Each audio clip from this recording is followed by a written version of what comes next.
film d'ailleurs, dans la salle. Je ne sais pas ce que ça a produit comme effet de revoir le film comme ça.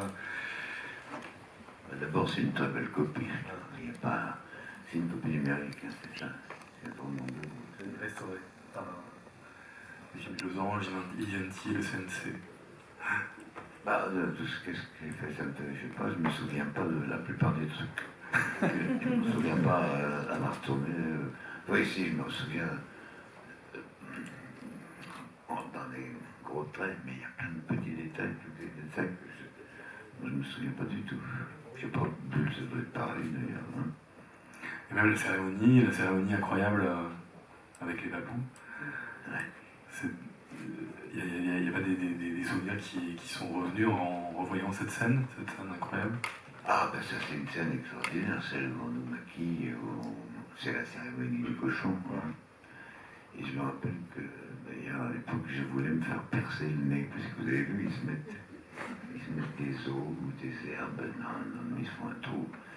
Et j'ai dit, allez, moi je vais faire ça. Je me dis, mais attends, eux ils se font faire ça quand ils sont petits, quand le cartilage n'est pas encore formé, si tu fais ça, ça va être affreux pour toi. Je dis, mais non, c'est pas grave, on va me faire une anesthésie. Et Barbet dit, oui, mais alors après l'anesthésie, tu vas avoir une trompe d'éléphant, ce sera plus un nez. Donc on va faire le film, donc je ne l'ai pas fait. Mais voilà, moi j'étais décidé à faire ça parce que j'étais bien avec ces gens. Il y a aussi une histoire que tu racontes dans le livre où, en plein milieu de la nuit, sous acide, tu pars dans la forêt comme ça. Ouais. Et tu fais une rencontre assez étrange. Ah oui, je suis parti, je suis arrivé, je ne tournais pas ce jour-là. Hein. Alors, en effet, j'ai pris de l'acide, du LSD, comme on dit. Et je suis parti avec ma guitare, celle que j'ai dans le dos à un moment sur le cheval. Je ne me rappelais pas d'avoir vu. J'ai le gosse, la guitare dans le dos et tout, c'est dingue, je ne me souviens pas du tout de tout ça. Et donc je suis monté, j'ai parti pieds nus dans la jungle, il aurait pu y avoir n'importe quoi, je veux dire, des serpents, des trucs et tout. Mais bon, on est protégé quand on est un peu barré comme ça. Et je suis arrivé, il y avait un village, et les gens m'ont regardé, puis ils sont retournés dans leur hutte et tout. Mais il y en a un qui est venu vers moi, avec une guimbarde. Mais les guimbardes là-bas, c'est pas des guimbardes en acier comme on a nous ici, c'est en bambou. Et il a commencé à dire comme ça, moi j'ai pris la guitare, je me suis accordé sur son truc et on a joué. On a joué pendant je sais pas combien de temps, un quart d'heure, une demi-heure, je sais pas, peut-être 10 minutes. Et il y avait une espèce de regard entre nous comme ça, parce qu'on ne parlait pas, quoi. Je ne connais pas leur langue. Ils parlent une espèce d'anglais qu'on appelle le pidgin English, qu'ils ont appris un peu avec les Australiens. Mais on ne comprend pas, quoi, parce que c'est quand même très déformé comme langage. Donc entre nous, il y a un autre langage qui s'est passé, quoi. C'est ça qui était vraiment, qui pour moi était vachement beau, quoi. Alors pour ce film-là, contrairement à d'autres films et d'autres cinéastes avec lesquels tu as tourné, il y avait quelque chose de différent avec Barbet Schroeder, c'était qu'il fallait vraiment respecter le scénario. C'était quelque chose de différent par rapport à d'autres cinéastes qui te laissaient plus faire. Oui, c'est ça, oui, j'étais un peu en contradiction. Vous savez, j'étais jeune et j'avais travaillé avec des gens comme Yvette, comme Godard, tout ça qui laissait une certaine liberté aux acteurs. Et là, il fallait quand même respecter bien le scénario et le truc et tout. Et ça m'énervait parce que je trouvais qu'on aurait pu improviser plein de choses et qu'on passait à côté de plein de choses. Mais en même temps, le film, il est construit, il est bien construit, il est bien fait comme ça. Les personnages existent, ça existe comme ça, et bon, il ne faut pas essayer de refaire avec quelqu'un qui veut faire autre chose, il ne faut pas essayer de faire ce qu'on a fait avec les autres, c'est ça le truc que je n'avais pas compris, voilà, un peu idiot, moi, voilà.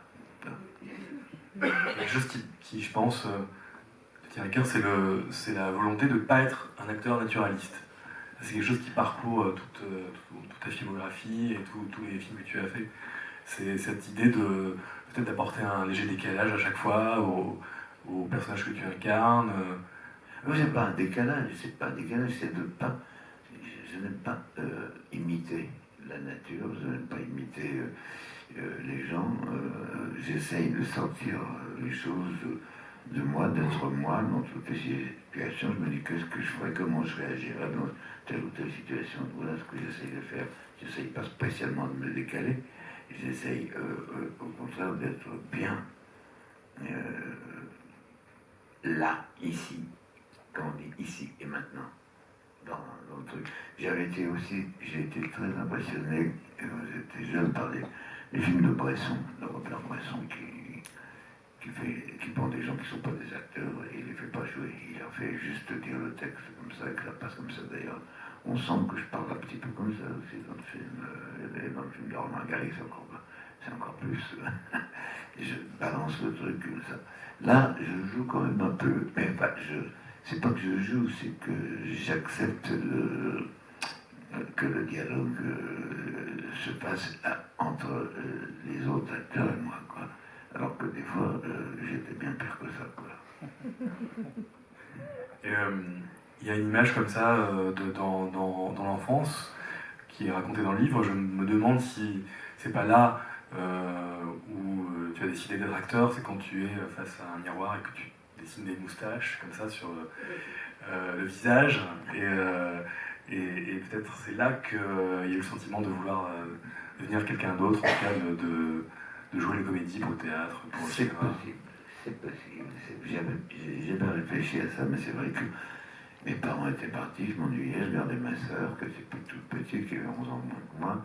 Ils étaient partis au cinéma ou je sais pas quoi, et moi j'ai commencé à lire, à bouquiner, puis à m'ennuyer, à écouter de la musique et tout, puis d'un seul coup, j'ai pris les crayons de maquillage de ma mère et j'ai commencé à me maquiller, et je voulais me voir en vieux.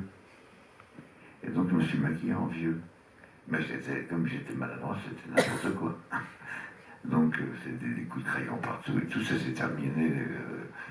Parce que plus ça avançait, ça devenait n'importe quoi. Parce que je ne savais pas comment on faisait ça. Puis ça, c'est pas comme ça qu'on arrive à donner une image de vieux, quoi. C'est des coups de crayon noir partout, moustache, machin, tout ça. Bon. Et en effet, peut-être, c'est en effet ce désir de passer dans dans une autre dimension, quoi. Déjà gosse, de vouloir être adulte aussi, et même voir comment ça serait plus tard, quoi. Mais j'ai rien vu. Et puis très vite, le sentiment de vouloir partir hors des murs de la maison et de fuguer, parce qu'à 15 ans, ouais. Tu fugues en Belgique. C'est-à-dire que moi, je pouvais pas. J'étais quand même tout à fait. Mes parents m'aimaient beaucoup, je pense, mais ils étaient pris dans d'autres choses. Ils n'avaient pas le temps de s'occuper des gosses, quoi. Il fallait qu'ils travaillent. C'était après la guerre, il fallait trouver à manger, machin. Il y avait des cartes de rationnement, des trucs. Ils n'étaient pas très attentifs aux enfants. Puis ils avaient le certificat d'études, ils n'avaient pas d'éducation. Donc ils ne pouvaient pas m'apprendre grand-chose. De ce qui aurait pu m'intéresser, qui aurait pu m'ouvrir. Ils auraient voulu que je sois médecin ou avocat, comme tous les gens qui... Mon père était comptable, ma mère était sténodactyl à l'EDF. Ils veulent que le fiston il devienne médecin ou avocat, qui grimpe socialement dans l'échelle sociale. Malheureusement, ils n'ont pas eu de chance parce qu'ils sont tombés sur un rebelle, oui, c'est ça, quelqu'un qui avait envie de sortir de ça et qui était intéressé par la musique, par les copains qui me donnaient des bouquins aussi, tout ça, la poésie, Rimbaud, Verlaine, surtout Baudelaire, le Sambra et la musique. La musique, on n'avait rien à la maison, on n'avait pas de disque, on n'avait pas de trucs. Mais j'écoutais, je chopais des trucs à la radio comme ça. Puis il y avait les copains, et chez les copains j'entendais des musiques et tout ça. Et donc j'étais parti dans un autre univers que celui qu'il y avait chez moi, quoi. Voilà. Et donc, comme je ne pouvais pas faire ce que je voulais, je ramenais trompette, trombone, guitare, machin comme ça. Non, tu peux pas faire ça, c'est pas ça, il faut faire des études, gna gna gna gna gna gna. Ben oui, mais il faut pouvoir faire des études, il faut être capable. J'étais pas capable et j'avais la tête ailleurs, voilà. L'amour de la musique, c'est né où? C'est né de la radio? Parce que je sais que tout petit, tu écoutais beaucoup la radio, Chet Baker, beaucoup de jazz, comme ça, qui venait à la radio. C'est la radio, oui, c'est la radio et c'est les copains. Et puis c'est sortir arriver quand même les jeudis et les samedis, quand, au lieu d'aller de faire un peu l'école missionnaire et d'aller dans les caves à Saint-Germain-des-Prés écouter de la musique et tout, puis dans des bars où il passait des disques, de la musique. Et là, d'un seul coup, je me sentais dans mon élément, par exemple. Je me rappelle que je voyais des orchestres. Je ne connaissais rien à la musique. Je ne sais pas lire la musique, je ne sais toujours pas d'ailleurs. Et par contre, quand j'allais écouter un orchestre, j'étais capable de dissocier les sons. C'est-à-dire, si je voulais, j'entendais la basse. Si je voulais, j'entendais la trompette. Si je voulais, j'éliminais. Je faisais un mixage pour écouter qu'est-ce que fait chacun en éliminant ce que font les autres. Comme ça, c'est marrant. C'était une véritable passion, quoi. Et là, je rentrais dans les choses. Là, je rentrais là-dedans.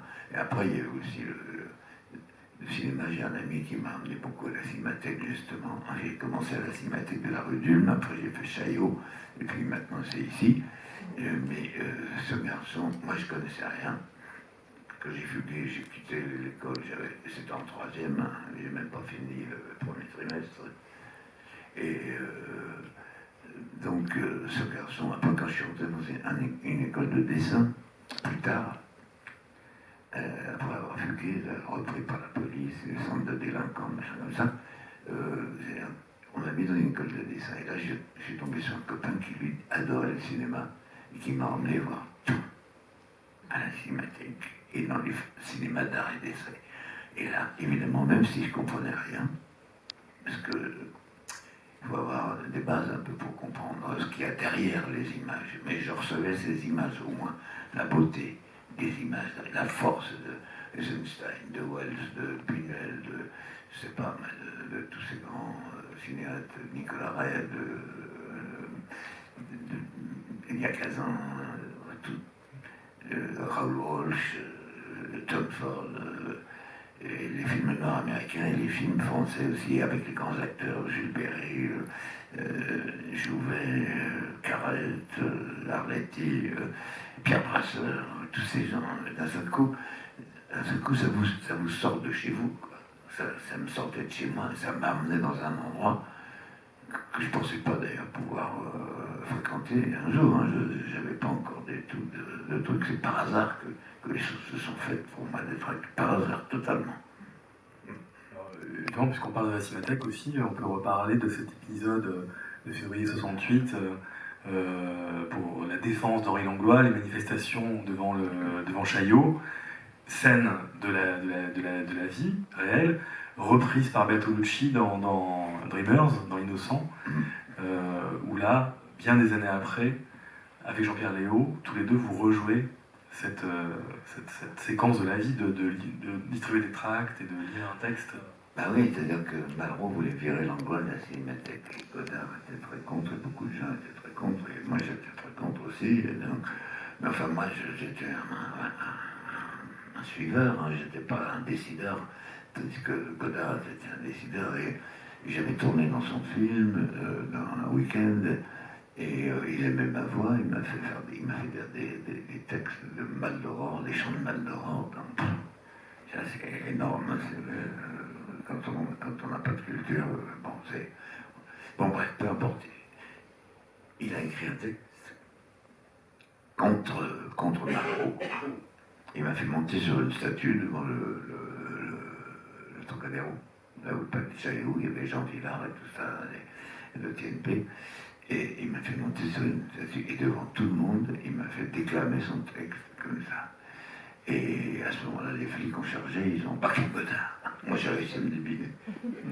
Mais dans le film, Bertolucci, lui, parce qu'il a fait refaire le même texte par Jean-Pierre Léaud à la Cinémathèque de la rue d'Ulm, Jean-Luc Godard. Donc, dans son film Dreamers, Bertolucci, il nous met tous les deux à Chaillot, et on dit chacun une partie du texte comme ça. Mais on dit en même temps le vrai texte de l'époque, quoi, que Godard avait écrit. Les Chants d'Aurore, ça c'est Week-end, Jean-Luc Godard. Ouais. Je joue de la batterie en plus, disant un des chants de Maldoror. Je me un vieil océan, je sais plus quoi. Et là, Godard avait pas été très sympa à ce moment-là. Il avait. Ouais, d'accord, oui, c'est vrai qu'il me donne le texte 2 jours avant. Alors je l'apprends et je le sais. Mais après, il faut que j'arrive sur le décor, que j'installe la batterie, que je joue de la batterie, que j'arrive à me synchroniser avec le texte et la batterie, quoi. Et il me laisse à peine répéter, je fais 2-3 trucs, il me dit, tu sais pas ton texte? Je dis, si, je le sais, mais il faut que je me... Non, on n'a pas le temps, on est pressé, alors je vais te filmer de dos, et tu diras le texte après, en studio. Et on ne te verra pas le dire, mais tu le diras. Bon, voilà. Par contre, où il a été absolument super avec moi, c'est qu'il m'a, quand il a filmé les Rolling Stones, qui a enregistré Sympathy for the Devil à Londres, il m'a emmené en avion privé à Londres avec son équipe et tout. Et on est arrivé, il a commencé à tourner et tout. Et d'un seul coup, le studio a pris feu. Sympathy for the Devil. Le studio a pris feu. Alors les Stones ont pris leurs instruments, les techniciens du film ont pris la caméra, ceux du son ont pris les bandes son, on s'est tous retrouvés dehors, comme ça, à regarder le studio brûler. Le temps que les pompiers arrivent, le studio s'était foutu, on ne pouvait plus retourner. Donc j'ai même pas pu prendre un verre avec les Stones et tout ça, quoi. C'était encore un truc... j'ai échappé plusieurs fois au feu en plus. Ça c'est étonnant, il y a toute une... comme ça, dans toute ta vie, finalement, tout ton parcours, il y a les occurrences du feu qui reviennent. Oui, j'espère que c'est pas une prémonition que je vais partir comme ça. Hein. Parce qu'en plus, dans les films, on m'a fait souvent... Bah, les gens, ils aiment me tuer, hein, en général, dans les films. Ils aiment bien me flinguer. Je sais pas pourquoi, c'est comme ça. Hein. Il joue beaucoup de méchants aussi, donc on aime bien tuer les méchants au cinéma. Oui, mais j'ai pas fait que ça. Non. Bah, il est pas méchant, celui-là. Non. Il y a eu du feu sur le tournage. Il y a eu un grand feu. Ah bah oui, il y a eu un feu. Comme tu disais. Sur le tournage, comme j'ai dit tout à l'heure. Non, je l'ai pas dit ici, non. Si, on l'a pas dit ici. Oui.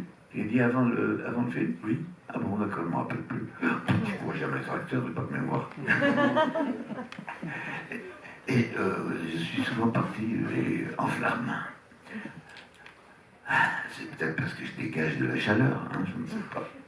En tous les cas, Jean-Luc, qui pouvait être en effet très dur comme ça sur le tournage, sur certains trucs et tout, il m'a fait ça. Je ne sais pas que c'était pas une compensation, mais comme il savait que j'aimais les Stones, que j'aimais la musique, que j'aimais ce genre de leur musique qui part du blues, mais du rock, il m'a fait ce beau cadeau, quoi.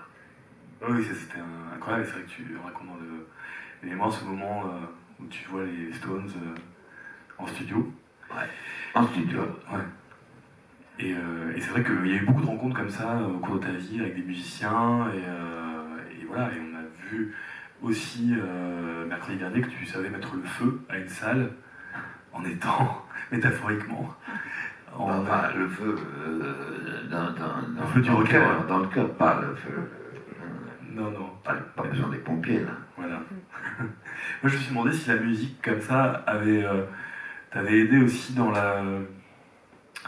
l'appréhension des textes, pour le jeu d'acteur aussi. Parce que ça a créé une sorte de musicalité. Enfin, je le ressens un peu, enfin, là, en revoyant La Vallée, dans la façon de jouer. Je trouve qu'il y a quelque chose de très musical qui passe dans ta voix aussi.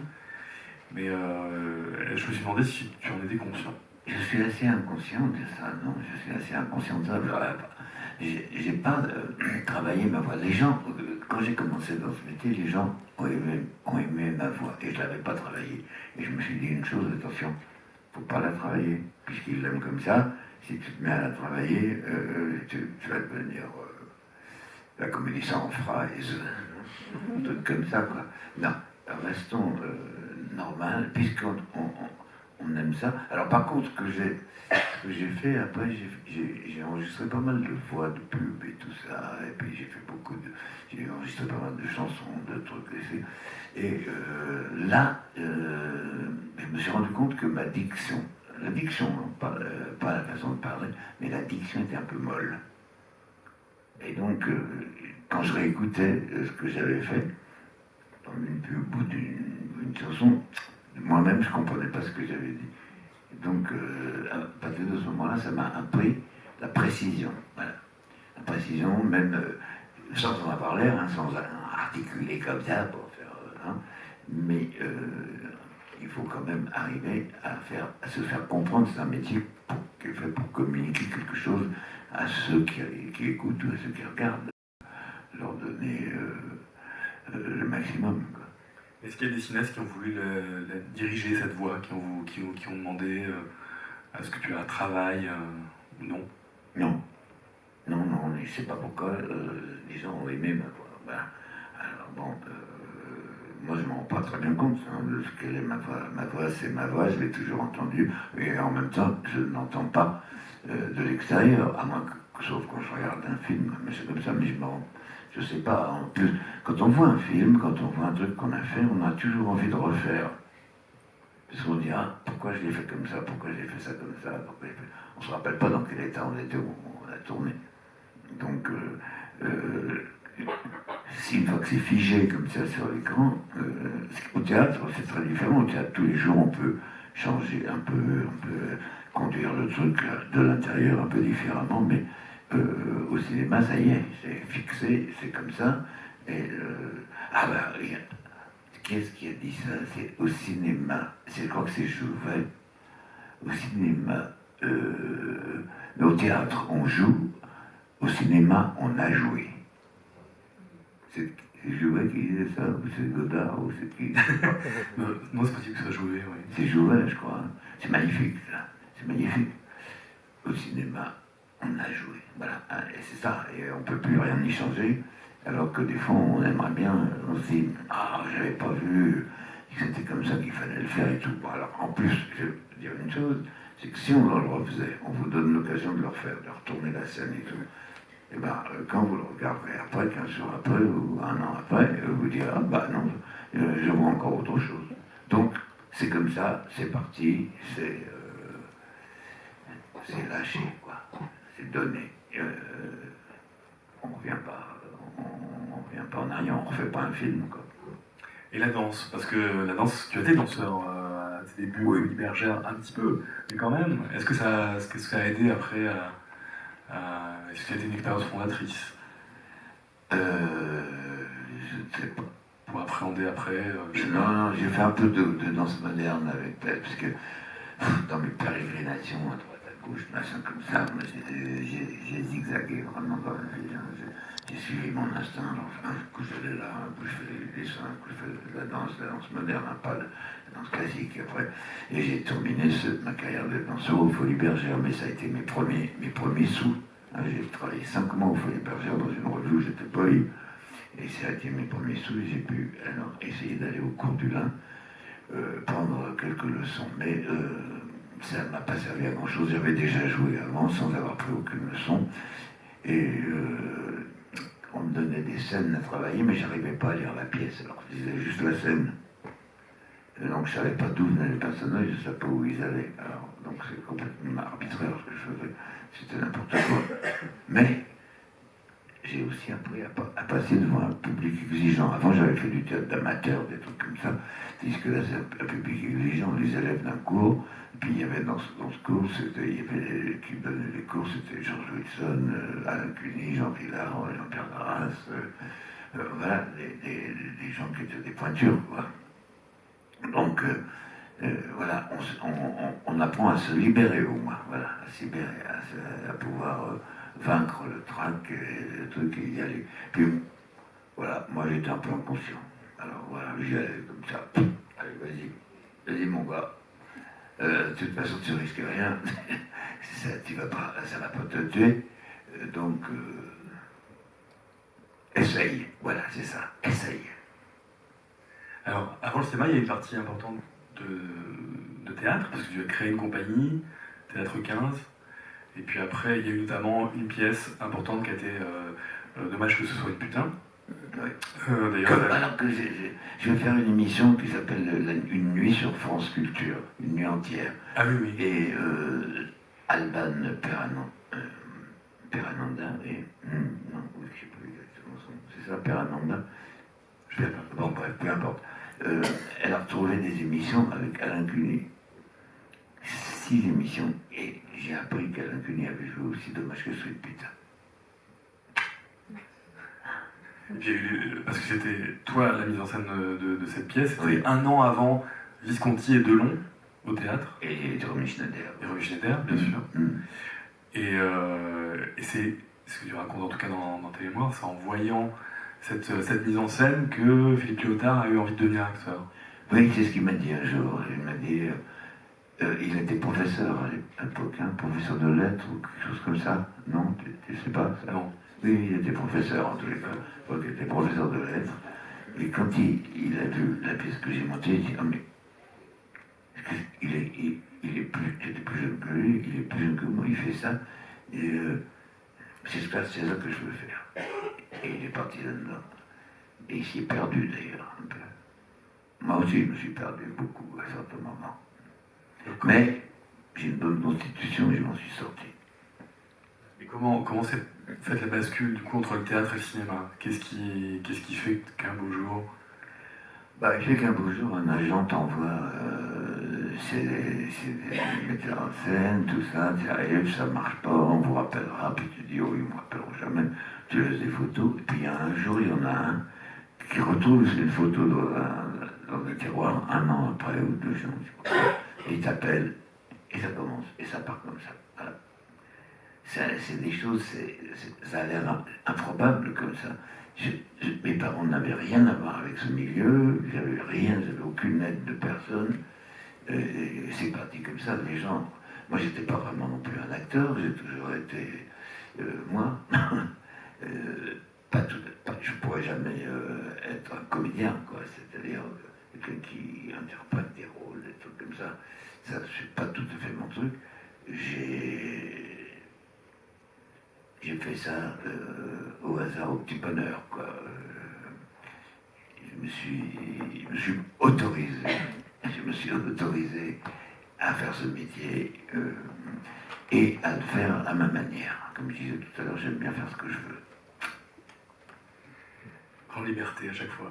Et sorte d'observation, il y a quelque chose aussi qui est important pour toi pour nourrir les personnages, c'est d'observer autour de toi et de piquer des choses à des... Je n'observe pas, mais j'imprègne.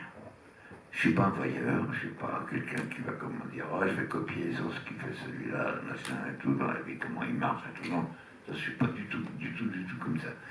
Mais par contre, quand je regarde le cinéma, quand je vois des gens dans la rue, je vois les choses et tout, je ressens ce que sont les êtres humains, quoi, quelque part. Je ressens quelque chose et c'est peut-être ça qui me donne la possibilité d'exprimer quelque chose. Mais pas en copiant qui que ce soit, ni un acteur, ni... Si j'ai eu tendance à un moment d'ailleurs aussi à copier des acteurs. Michou m'inspirait beaucoup. Et donc, alors les débuts, on l'a vu hier un petit peu avec Le Filet et les fusils, c'est aussi beaucoup Claude Lelouch, c'est aussi ça, les premiers films. Il y a ceux qui ont été faits, ceux qui n'ont pas été faits, ceux qui sont perdus. Il y a eu beaucoup, il y en a un qui est resté, c'est celui qu'on a vu hier, mais il y a eu d'autres films qui se sont faits avec Claude Lelouch.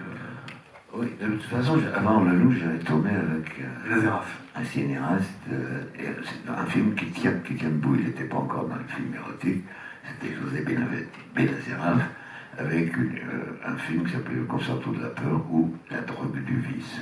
Ça, c'était pour moi, la drogue du vice, plus tard. Bon.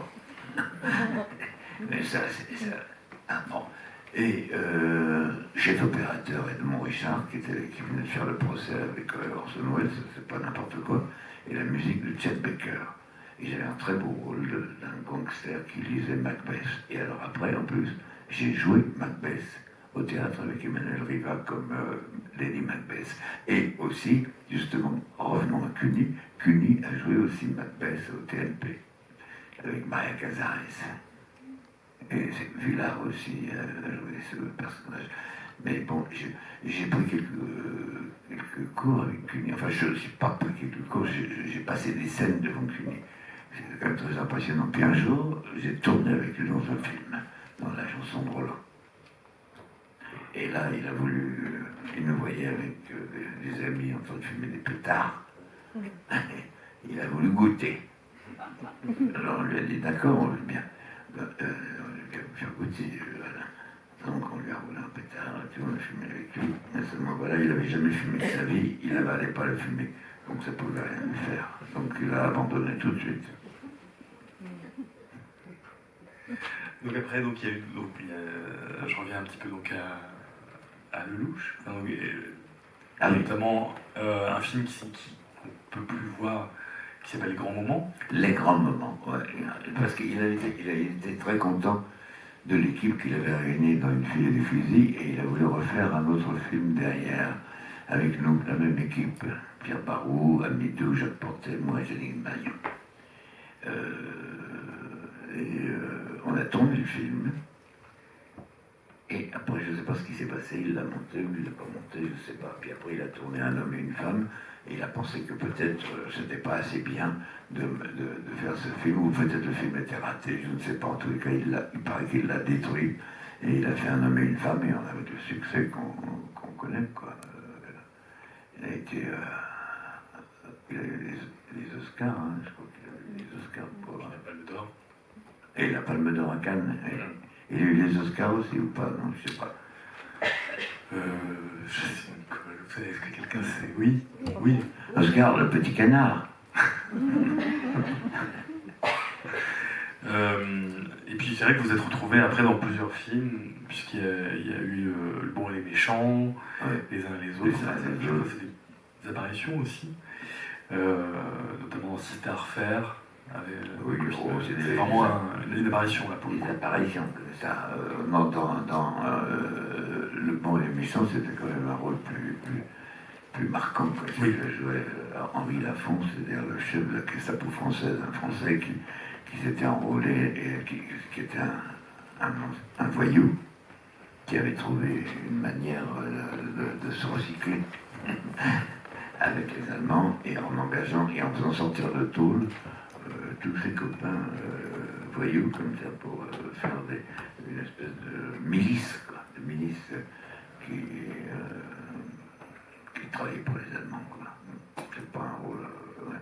Alors à partir de ce moment-là, d'ailleurs, je crois que c'est lui qui m'a dirigé, enfin sans le vouloir. Les gens ont vu que, je crois que les gens ont vu que j'avais réussi le rôle, et on m'a beaucoup employé comme ça, en mauvais garçon, quoi, en voyou, ou en personnage trop bizarre, pourri, quoi. Ou en prêtre. En traître. En prêtre aussi. Hein? En prêtre. En prêtre, ah, ça c'est autre chose. En prêtre avec lui dans Les uns et les autres, et aussi avec Truffaut, enfin, et dans Vivement Dimanche. Heureusement, il y a quand même des choses où on change. Il y a des gens qui pensent à vous pour autre chose hein. Ensuite, bon, il y a l'étape importante. Parce que c'est vrai que la fin des années 60, début des années 70, ça a été très, très riche. C'était l'occasion de faire plein de films, vraiment d'expériences, en tout cas assez passionnantes. Et notamment, il y a Les Idoles qui a été très important. On l'a vu mercredi soir, on a revu le film. Donc Les Idoles qui était d'abord un spectacle, qui est devenu un film ensuite. Ouais. Et la rencontre avec Marco qui a été... J'avais joué une pièce avant d'ailleurs. Oui. On avait joué une autre pièce, Les Bargas. C'est mes amis Philippe Bonneau, Pierre Clémenti, Michel Moretti qui m'ont amené à Marco. Parce que Pierre Clémenti, la première fois qu'il est monté sur une scène, c'est avec moi, c'est moi qui l'ai fait monter sur une scène dans une pièce que, après, quelqu'un avait vu ma mise en scène de Dommage qu'elle soit une pizza. Dommage qu'elle soit une pizza, c'est une pièce de John Ford, un contemporain de Shakespeare, pas de John Ford du cinéma. Et il y a un auteur qui est arrivé avec sa pièce, puis il a eu de la thune, et j'ai pu la monter Alors que la première, je l'ai montée avec rien, mais rien de rien. Juste les gens m'ont suivi, c'est l'énergie de la jeunesse comme ça qui fait qu'on se motive et on embarque tout le monde, 15 personnes derrière moi quand même. Hein. Je veux dire, les costumes, les machins, tout ça, j'ai tout réussi à trouver un endroit pour jouer. On allait voler les projecteurs, oh, faut pas le dire, hein.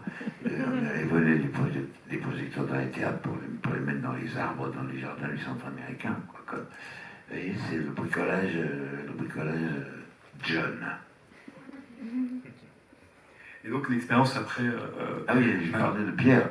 Oui. C'est Pierre que, donc, pour cette pièce-là, j'avais besoin ça s'appelle Procès aux Templiers, j'avais besoin d'un jeune époux templier, et j'ai essayé plein de gens, ça n'allait pas. Puis un jour, de mes copains qui jouaient avec moi dans la pièce m'ont amené Pierre Clémenti, et tout de suite, ça a été 20 ans, 25 ans d'amitié, quoi. D'abord, il a joué dans cette pièce, et après, on s'est retrouvés dans les pièces de Marco, on s'est retrouvés dans des films, on s'est retrouvés à la télé aussi, dans des choses toujours... Et en plus, je suis dans beaucoup de ses films, parce qu'il, lui, on ne peut pas dire qu'il réalisait les films, il filmait. C'est très différent. Parce qu'il ne réalisait pas. Il filmait au pif, comme ça, puis il faisait des surimpressions. Et tout ça, c'est un peu la période psychédélique qu'il a... Il l'a matérialisé. C'est une chose qui n'existe pas, que personne n'a fait. Il a fait quelque chose d'extraordinaire. Et il avait une petite caméra Beaulieu, d'abord qui se remontait avec un ressort. Hein. Et, il a acheté sa pellicule et il enregistrait comme ça. Voilà. Après, il a eu une caméra avec une batterie, donc c'était... Mais jamais il n'a demandé un rond à personne, c'est avec son propre argent qu'il a fait tout ça, donc il était totalement libre et il n'a fait que des choses très libres avec tous les copains qui étaient autour. Quoi. Et donc moi je me suis retrouvé dans beaucoup de ces films. On n'avait pas précisément, il n'y avait pas précisément une direction, hein, c'était pas des rôles, c'était des apparitions, des présences, des trucs, de seul coup on part, on fait une scène, on se dit tiens on va faire ça, puis après c'est raccordé avec rien, mais c'est pas grave. Et puis il y a aussi, j'en parle parce qu'on débute sa rétrospective à partir de mercredi, c'est Philippe Garrel. Le lien avec Pierre Clémenti se fait aussi. Oui, parce que j'ai rien fait de très intéressant avec Garrel. Vous traversez quand même quelques. Oh, j'ai fait un film. Quelques films. Mais c'était pas une rencontre importante? Non. D'accord. Non. Bon. Pour moi, non. Pour lui non plus, d'ailleurs. Il m'aurait employé. J'ai vu une apparition dans le lit de la Vierge. À cheval. Hein? À cheval. À cheval, oui. À cheval, parce que Pierre jouait une sorte de Jésus-Christ comme ça, et nous, on le harcelait, on le harcelait à cheval, et lui était sur son petit âne. Pierre Clémenti. Oui. Et puis, donc, juste pour revenir à Marco, ce qui est intéressant, c'est qu'il y avait cette idée que Marco, à travers le spectacle et à travers le film, poussait ses comédiens dans leur retranchement. Il y avait cette idée comme ça de pousser ces comédiens à innover sans cesse. Et je voulais savoir si c'était quelque chose qui était après, qui avait influencé c'est-à-dire tout après. Il n'avait pas envie, comme je disais tout à l'heure, il n'avait pas envie qu'on copie la vie. Il nous appelait, il voulait qu'on soit des acteurs créateurs. On ne sait pas si on a créé quelque chose ou on ne sait rien. En tous les cas, c'est ce qu'il voulait. Il voulait qu'on crée quelque chose à partir de nous-mêmes, de notre matériau et de son écriture. Et son truc, c'était finalement de chorégraphier les mots. C'est-à-dire de donner une impulsion physique aux mots. Voilà. Donc c'est pas comment dire, imiter. C'est pas imiter, c'est dépasser ce niveau-là. Il y a des acteurs comme ça le nom japonais, des trucs comme ça, ou des gens comme Cuny, justement. C'est des gens qui jouent sur un autre niveau quoi, que l'imitation. Il est capable, Cuny, il a été capable aussi de jouer des personnages, quoi. Mais souvent, c'est quelqu'un qui dépassait le jeu pour atteindre, je ne sais pas quoi d'ailleurs, je ne sais pas quoi, mais l'envie que ça ne soit pas juste, comment dire, je ne peux pas l'exprimer ça, c'est très difficile à exprimer. L'envie que ça ne soit pas juste copier-coller quoi, de la vie. Voilà. Et puis, c'est vrai qu'il y aura à partir de ce moment-là beaucoup d'autres films sur lesquels je ne vais pas forcément revenir parce que c'est vrai que Jacques Rivette, on va en parler tout à l'heure à 18h30 avec L'amour fou, avec Bulle. Demain, on pourra voir ici le film de Romain Gary. Qui avait disparu pendant 50 ans et que. Voilà, donc on va pouvoir. Il va nous expliquer d'ailleurs, Jean-François Angouette. Il faut qu'il nous explique comment il a retrouvé le film, comment il a fait numériser et tout. Ouais. Parce que ça, c'était aussi une expérience incroyable, travailler avec à la fois Romain Gary, mais aussi Pierre Brasseur, Maurice Ronet, Daniel Darlieu, à qui tu donnes une gifle d'ailleurs. Comment? À qui tu donnes une gifle à un moment donné. Oui. Oui, mais enfin, bon, ça c'est parce qu'elle s'est partie à la tente, donc elle s'avait prise la baffe. J'étais pas très fier de moi. Mais alors après, Romain, il a mis la caméra derrière moi, et on était loin l'un de l'autre, ce qui fait que je ne pouvais pas l'atteindre. De toute façon, même l'image, ça passe très bien. Je ne sais pas s'il y a le plan où elle prend vraiment la baffe qui est dans le film, ou si c'est juste ce plan qu'on a refait après, où on fait comme si. En tout cas, avec Romain Gary, il y avait une sorte de jeu du chat et la souris, parce que justement, cette idée de vouloir n'en faire qu'à ta tête, ça lui convenait pas trop. Ça convenait pas trop à Romain Gary. Ça quoi? Ça ne lui convenait pas trop. Si, ça lui convenait. Ah oui. Ben, je crois que, justement, c'est ça. C'est comme Michel Cournot dans son film. Je ne sais pas ce qu'il voyait en moi. Une sorte de. Oui, bah, Michel Cournot, il avait dit de moi que j'étais le Yéti du cinéma français, quand même. Un monstre. Pas un monstre sacré, j'étais un Yéti.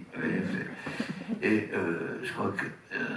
Parce qu'il m'avait vu dans le film Mamaya, qu'on va voir aussi. Oui. Et aussi, il y avait un très beau film qu'on va voir demain, je pense, c'est Une étrange affaire. Oui. Le film de Pierre Garnier de Fer, où là aussi, il y a. On n'imite pas les choses, on ne transpose pas non plus, on laisse passer. Et ça, avec Gary, c'était comme ça. Voilà. Mais il m'avait énervé, Romain, parce que on m'avait emmené chez lui, on m'avait présenté à lui, parce qu'il avait écrit une pièce qui s'appelait Johnny Cœur. Et moi, comme j'avais fait deux ou trois mises en scène, j'ai voulu monter cette pièce. Et il m'a trouvé trop jeune, et il n'a pas voulu, il l'a donné à François Perrier. Et ils se sont étalés, n'a pas mangé du tout. Donc, j'avais un travers de la gorge. Et quand il m'a appelé pour faire son film, j'avais une dent contre lui quand même. Donc, quand il m'a demandé de me laisser pousser la moustache pour jouer dans son film de rôle, je suis arrivé sur le plateau le jour du tournage, rasé. Voilà, c'est comme ça. Il a dû faire avec. Il a dû faire avec. Mais il a fait avec, mais en même temps, il m'a poussé, alors après, justement, à aller au bout de ma façon de faire, quoi. Parce que ça lui plaisait, il l'avait vu dans d'autres films, et voilà, il m'a fait faire un costume extraordinaire, un costume de chauffeur de Pierre Brasseur, chauffeur auquel un chauffeur garde du corps et tueur, quoi. Et, comme sa femme était la femme jouée par Tine Seberg, Pierre Brasseur me chargeait de la tuer, quoi. Puis alors, on passait tout le temps dans le film à essayer de la retrouver parce qu'elle disparaissait. Donc, il m'a fait faire ce costume de chauffeur, casquette, machin, avec, vous savez, le boutonnage comme ça, comme ça. Et dans les épaulettes, il m'a mis des gants noirs, avec des fils de fer dedans, pour qu'il reste toujours tressé comme ça, comme une ailette. Comme ça. C'est le messager de la mort. Bon, alors voilà, j'étais le messager de la mort dans ce film-là. Mais c'est quand même assez. Quand on est entre les mains d'un personnage comme Romain Gary et qu'il vous donne ça à faire, c'est quand même pas rien, quoi. Mais ce que je dois avouer aussi, c'est que je ne le connaissais pas. C'est-à-dire, je connaissais sa pièce, Johnny Cœur, mais je ne connaissais pas tous ses livres. L'éducation européenne, je sais pas quoi, La promesse de l'aube. Après, il a fait aussi Émile Ajar, tout ça. Mais je ne le connaissais pas, j'avais rien lu, j'étais un imbécile, un culte. Quoi, hein. Donc, c'est petit à petit, c'est après que j'ai lu les trucs et que je suis tombé amoureux de son écriture, quoi, parce que c'est vraiment quelqu'un d'extraordinaire. Il a été capable d'obtenir le concours avec son écriture à lui, sous son nom, et après il a refait des bouquins sous le nom d'Émile Ajar, Gros câlin, La vie devant soi, tout ça, et il a eu un prix concours, et il a encore, en plus, il a fait un troisième, sous un troisième pseudonyme, Folco Sinibaldi. Il a écrit, tu connais, tu es au courant de ça, hein? Folco Sinibaldi, comment s'appelle le film? L'homme à la colombe. Pas le film, le bouquin, L'homme à la colombe. Et d'ailleurs, on retrouve le personnage qui est dans la pièce Johnny Cœur. Il avait pris un pseudonyme là aussi pour écrire ça parce qu'il était diplomate à l'époque. Et L'homme à la colombe, c'est un truc qui désingue l'ONU, ou alors tous les gens qui viennent travailler à l'ONU sont des arnaqueurs, des paresseux, des gens qui viennent profiter des subsides qu'on leur donne et tout. Et donc ils cassent les trucs. Mais alors, comme il était diplomate, il ne pouvait pas non plus le faire sous son propre nom, quoi. Donc il avait pris ce nom de Folco Sinibaldi. Trois hommes en un seul. Et dans ton parcours cinématographique, il y a aussi toute une période, notamment dans les années 80, qui est très intéressante parce que j'ai l'impression que c'est une période qui peut-être t'a rendu encore plus populaire. C'est la période de certains films français, les films d'Henri Verneuil, les films d'Yves Boisset, Une étrange affaire, qui est un film important. Ouais, Condorman de Walt Disney aussi. Condorman aussi. Alors Condorman, parlons-en, comment tu t'es retrouvé dans Condorman? Oh ben c'est tout simple, hein. Il y avait une casting à l'époque, la première casting qui est en France, Margot Capelier, qui me connaissait, et il y avait eu juste avant le James Bond de Jaws, vous savez, avec le géant là, qui a une mâchoire d'acier comme ça, et ils ont décidé de faire un tueur avec un œil d'acier. Et donc Margot m'a présenté au réalisateur et au producteur, et allez savoir pourquoi. Et ils ont flashé sur moi et ils m'ont pris. Alors que j'ai rien je veux dire, Richard Kiel qui jouait dans le James Bond, c'était une espèce de masse énorme comme ça, truc et tout. Et ils m'ont fait faire un œil d'acier, enfin en plastique, mais c'était comme une bille, quoi. Ils l'ont teinté argent, comme ça, chrome plutôt. Ils l'ont teinté chrome. Je devais me mettre ça dans l'œil, comme ça, c'était énorme. Parce que il fallait, si on l'avait fait petit, l'œil se serait refermé sur puisque là, il faut. Hein, il y a une photo là-dedans, je crois d'ailleurs, hein, c'est énorme. Et je vous assure que c'est pas sympathique, pas facile à porter. Heureusement, dans certaines scènes, on me mettait un bandeau noir, parce que, mais j'ai pas eu à le porter dans toutes les scènes, parce que c'était vraiment très, très, très violent comme supplice. Un vrai supplice, quand même. Alors je me rappelle d'une fois où on était à Zermatt dans la neige et tout, j'étais à des kilomètres de la caméra avec un énorme fusil qui pèse des tonnes comme ça. J'étais avec mon œil d'acier, je n'en pouvais plus de le supporter comme ça, mais j'étais très loin, donc je ne pouvais pas le retirer et le remettre, je ne savais pas le faire moi-même en plus. Il fallait que le maquilleur me le mette, parce que c'était très dur à mettre, et j'étais à des kilomètres de la caméra, et ça durait. Là, je peux dire que j'en ai bavé. Quel beau métier. Et pour revenir à ces films français aussi, est-ce que justement tu as senti peut-être un basculement sur la popularité, sur le fait que Rue Barbare, oui. Rue Barbare aussi. Rue Barbare, Une étrange affaire. Le jumeau. Le jumeau d'Yves Robert avec Pierre Richard, 1000 milliards de dollars, Henri Verneuil, des belles scènes, quoi, des beaux personnages. qu'on peut, qui demandait quand même aussi quelque chose de. C'est des personnages particuliers, quoi, dans tous ces films-là.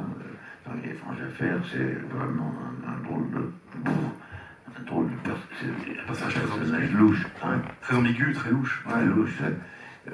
Dans Milliards de dollars, c'est aussi un mauvais, quoi. Et dans Le Jumeau, c'est un avocat véreux. Voilà, quoi, c'est quand même des personnages. Je veux dire, il n'y a pas à jouer lambda, quoi. C'est pas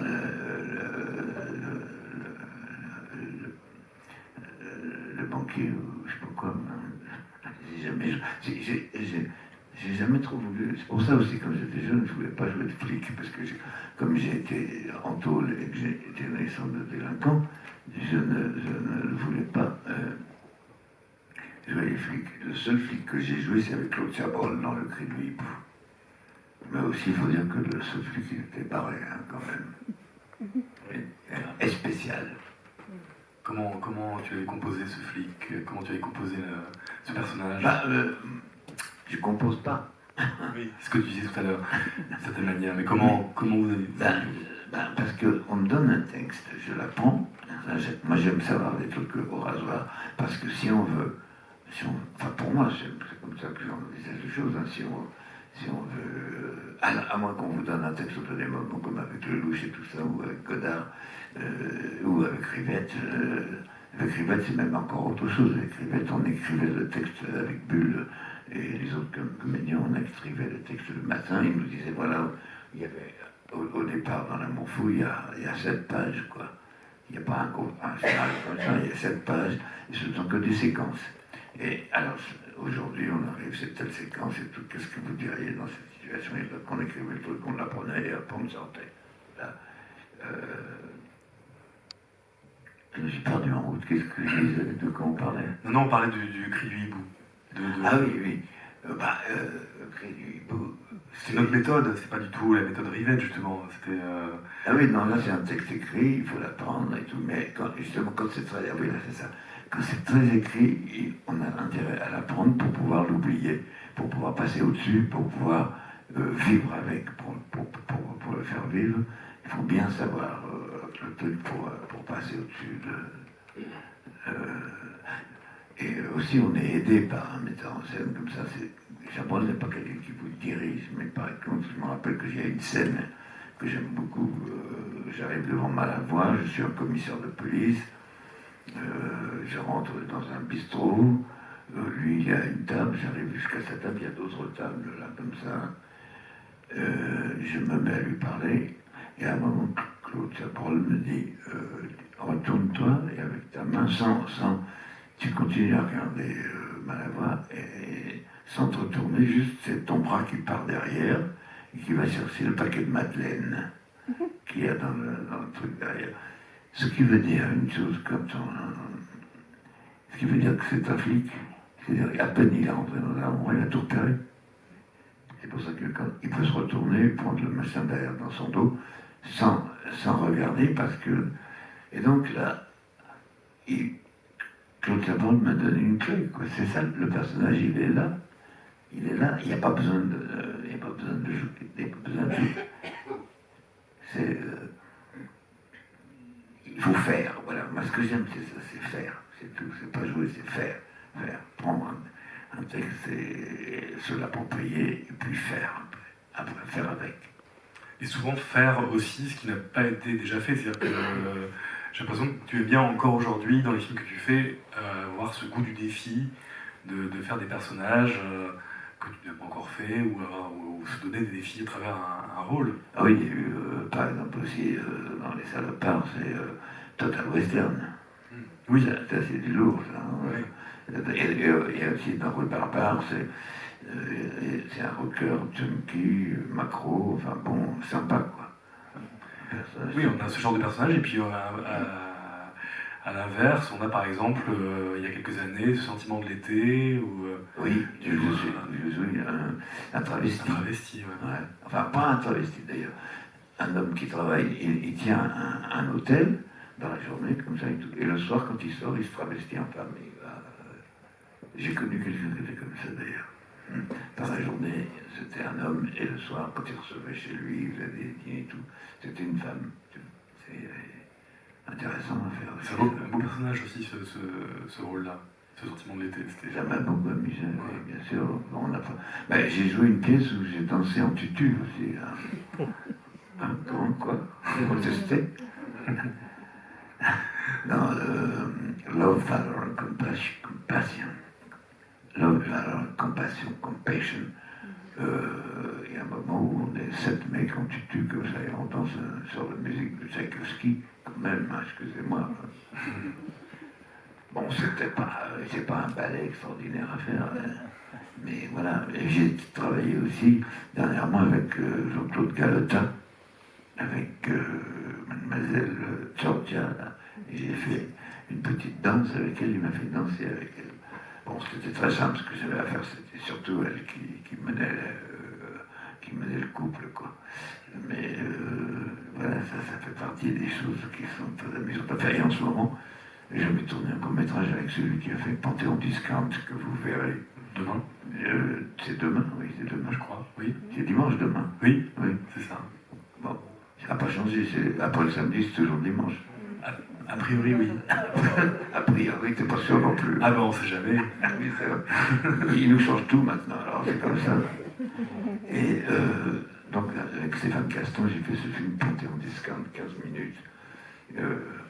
Top, il a eu des prix dans le monde entier. Et là, pour son prochain court-métrage qui s'appelle Final, j'ai dû apprendre une chanson en allemand, sur une musique de Schubert. Excusez-moi. Wer so lustig raussteht, du heller wilder Fuß, wichtig bist du geworden, gibt's keinen Scheidegruß. Impressionnant. Un petit peu de Bosch, hein, ça fait pas de mal le matin.